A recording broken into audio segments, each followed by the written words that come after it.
आदाब। Hello friends, आज हम तैयार करेंगे दाल पुलाव। बहुत ही सिंपल रेसिपी है और बहुत कम इसमें मसाले लगे हैं और वन पॉट डिश हो जाएगी। कभी आपका हल्का फुल्का खाने का मन हो तो आप दाल पुलाव बनाएं। बहुत ही अच्छा, टेस्टी, मजेदार ये रेसिपी है। आप इसे चटनी के साथ सर्व करें, रायता सर्व करें, साथ में सलाद दे दें तो आपका कंप्लीट डिनर हो जाएगा। इसको मैंने डिनर के लिए तैयार किया है क्योंकि मुझे आज हल्का फुल्का खाना खाना था, तो इसलिए बस एक वन पॉट डिश बना लिया है। दाल भी हो गया, चावल भी हो गया और बिल्कुल पुलाव का टेस्ट आएगा इसमें। तो चलिए मैं दिखा देती हूँ मैंने दाल पुलाव किस तरह से तैयार किया है।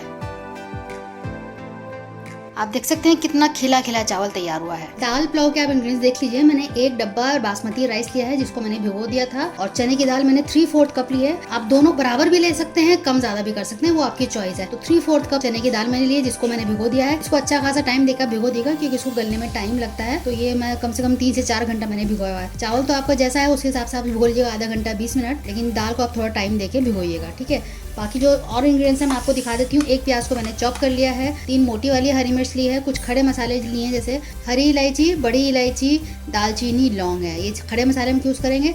1 टीस्पून लहसुन का पेस्ट मैं यूज़ करूँगी और इसका हम भगार कर लेते हैं। तेल गर्म हो गया है तो सबसे पहले इसमें हम खड़े मसाले डालेंगे। इनको कड़कने देते हैं 1 मिनट ताकि सारा जो अरोमा है इसमें आ जाएगा।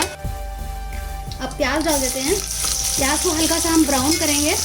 अगर आप मेरे चैनल पर नए आए हैं, मैं आपसे रिक्वेस्ट करूंगी कि आप मेरे चैनल को सब्सक्राइब कर सकते हैं। और मेरे चैनल पर आपको दिल्ली की खास रेसिपीज़, बिहार की खास recipes, weight loss recipes, non veg आपको हर तरह का मिलेगा। तो मेरे चैनल को आप ज़रूर विजिट करिएगा, ट्राई करिएगा रेसिपीज़ को। अच्छी लगे तो उसको सब्सक्राइब भी कर सकते हैं आप मेरे चैनल को।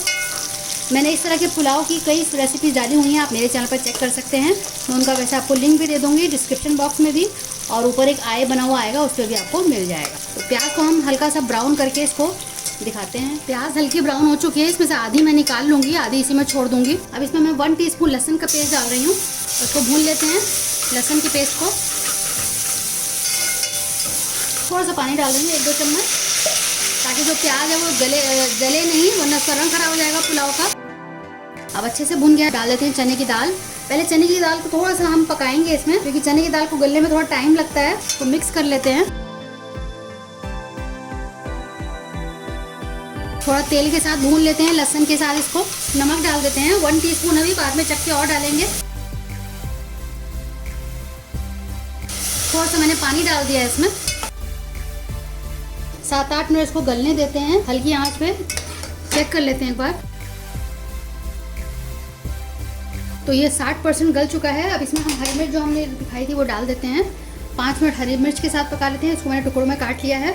इसका अरोमा आ जाएगा। मैंने पहले नहीं डाला, अगर पहले डालता बिल्कुल इसका कलर ख़राब हो जाता और बहुत ज़्यादा पक जाती है। तो उतना हमें पकाना नहीं है, हल्का सा क्रंची रखना है, इसलिए मैंने इस स्टेज पे डाला है।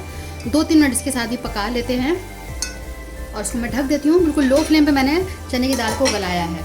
अब चेक कर लेते हैं दोबारा से। अब इसमें हम चावल डालेंगे, मिक्स करेंगे एक बार, बहुत लाइटली करेंगे ताकि चावल ना टूटे।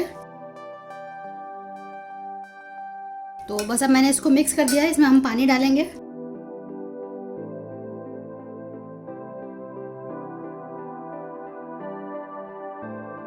चावल से पानी इतना ऊपर होना चाहिए, 1 उंगल जिसको हम बोलते हैं, या पानी जो है जितना आपने चावल और दाल लिया है उससे 1.5 गुना आपको डालना है। टोटल आपने जितना भी दाल चावल लिया है उसका 1.5 गुना आप डाल दीजिएगा, या उंगल वाला हिसाब आप रख लीजिएगा। थोड़ा सा मुझे कम लग रहा है उंगल से। बस इसके एक बॉईल का इंतजार करेंगे, उसके बाद इसका हम नमक चखेंगे, तब इसको हम दम लगाने के लिए रखेंगे। तो बॉईल का वेट करते हैं। बॉईल आ गया है, इसके हम पानी का नमक चखेंगे। पानी में नमक कम है तो मैं 1/2 टीस्पून और डाल रही हूँ। तो समझिए 1.25-2 चम्मच मैंने इसमें नमक डाल दिया है।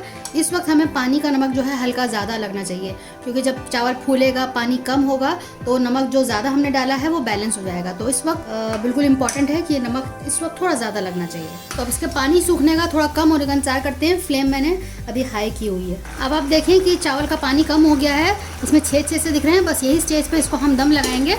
ढक के 10 मिनट से बिल्कुल लो फ्लेम पे इसको हम पकाएंगे। चलिए मैं आपको दिखा देती हूँ। 10 मिनट हो चुके हैं। वाह, कितनी अच्छी खुशबू आ रही है। अब देखिए कितना खिला खिला चावल बना है, आप देख सकते हैं। मैंने बासमती टूटा वाला लिया था, फुल बासमती नहीं लिया था। उसके बावजूद देखिए बिल्कुल भी नहीं चिपका है, ना दबा है। चावल भी कितना खिला खिला तैयार हुआ है। तो एक बार मेरे तरीके से ज़रूर तैयार करिएगा। थोड़ा सा इसमें घी डालेंगे हम। 1 चम्मच मैं घी डाल रही हूँ, 1 टेबल स्पून। ऊपर से ये डाल देते हैं। और आपको मैं इसको सर्व करके दिखाती हूँ इसको सर्व कैसे करना है। तो आप इस तरह से सर्व करें। जब आप सर्व करें तो ऊपर से ये बारिस्ता डाल दें, ब्राउन अनियन, हरा धनिया डाल दें थोड़ा सा, इसे खूबसूरत लगेगा देखने में। और जो चीज़ खूबसूरत लगती है वो खाने में भी अच्छी लगती है। तो आप बनाइएगा मेरे तरीके से, सबको पसंद आए तो शेयर कीजिएगा रेसिपी अपने दोस्तों के साथ, अजीजों के साथ। और अगर आप मेरे चैनल पर नए आए हैं, मैं आपसे रिक्वेस्ट कर रही हूँ कि आप मेरे चैनल को सब्सक्राइब करें, बिल्कुल फ्री है। फीडबैक दीजिएगा हमें इस रेसिपी का। तो चलिए अगली बार मिलते हैं किसी नए रेसिपी के साथ, तब तक के लिए शुक्रिया। देखते रहिए शायलाज़ दस्तरखान।